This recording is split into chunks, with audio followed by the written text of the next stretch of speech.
क्या ऐसा लगता है कि दुनिया लगातार बेहतर हो रही है? हम सब यही सोचते हैं ना?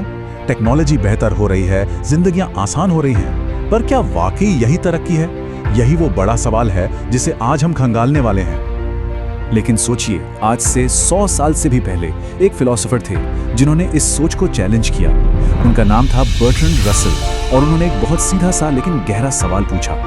जब हम कहते हैं ना कि किसी आइडिया ने इंसानियत की मदद की है, तो इसका असल में मतलब क्या होता है? तो इस सफर में हमारे गाइड हैं बर्ट्रैंड रसल, एक ऐसा जबरदस्त दिमाग जो किसी भी बात को यूं ही नहीं मान लेता था। तो चलिए उनके साथ चलते हैं और देखते हैं कि ये प्रोग्रेस का आइडिया कितना दम रखता है। तो रसल ने सबसे पहले क्या किया, उन्होंने प्रोग्रेस को मतलब तरक्की को नापने के लिए एक फ्रेमवर्क बनाया। ये सिर्फ ये पूछना नहीं था कि हम आगे बढ़ रहे हैं या नहीं, बल्कि ये कि किन पैमानों पर आगे बढ़ रहे हैं। उन्होंने एक तरह से इंसानियत के लिए एक रिपोर्ट कार्ड तैयार कर दिया। और इस रिपोर्ट कार्ड में थे ये 5 बड़े सवाल, तरक्की के असली मापदंड।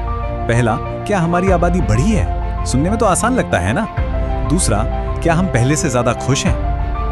ये थोड़ा मुश्किल है। तीसरा, क्या हमारी जिंदगी में अनुभवों की वैरायटी बढ़ी है? चौथा, क्या हमारा ज्ञान बढ़ा है?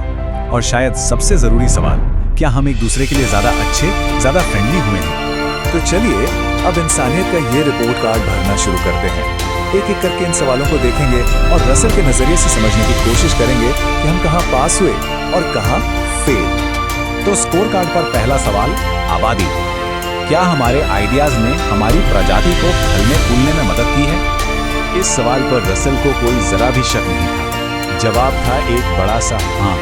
हमारे आइडियाज ही तो हैं जिनकी वजह से हम एक मामूली सी प्रजाति से इस ग्रह की सबसे ताकतवर प्रजाति बन गए। तो इस मामले में स्कोर एकदम क्लियर है, इंसानियत 1, शक 0। ठीक है, आबादी तो बढ़ गई, स्कोर भी अच्छा है। लेकिन अब आता है असली सवाल, सबसे टेढ़ा सवाल, क्या हम ज्यादा खुश हैं? और बस यहीं आकर रसल का संशयवादी नजरिया हमें चौंका देता है। रसल एक कमाल का कंपैरिजन करते हैं। जरा एक पक्षी के बारे में सोचिए। सर्दियों में वो भूख से मर सकता है, लेकिन उसे आने वाले कल की चिंता नहीं होती।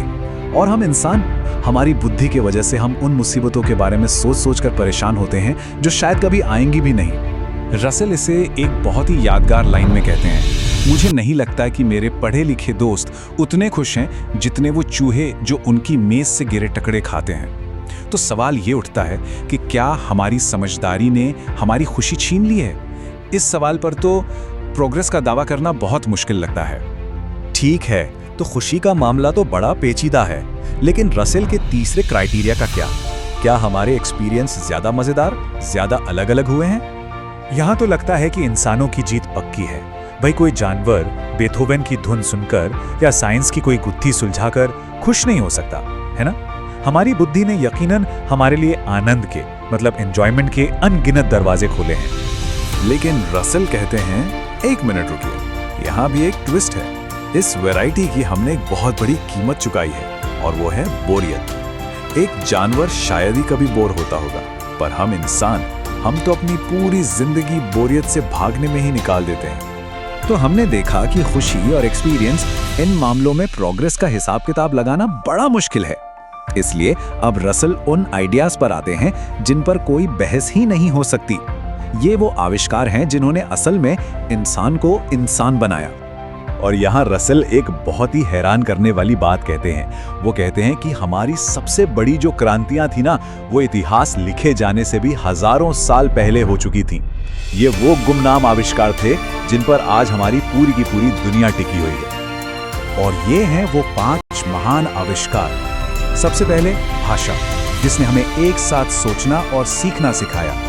फिर आई आग, जिसने हमें अंधेरे और ठंड से आजादी दी। तीसरा, जानवरों को पालना, जिसने खाने को हमारे दरवाजे तक ला दिया।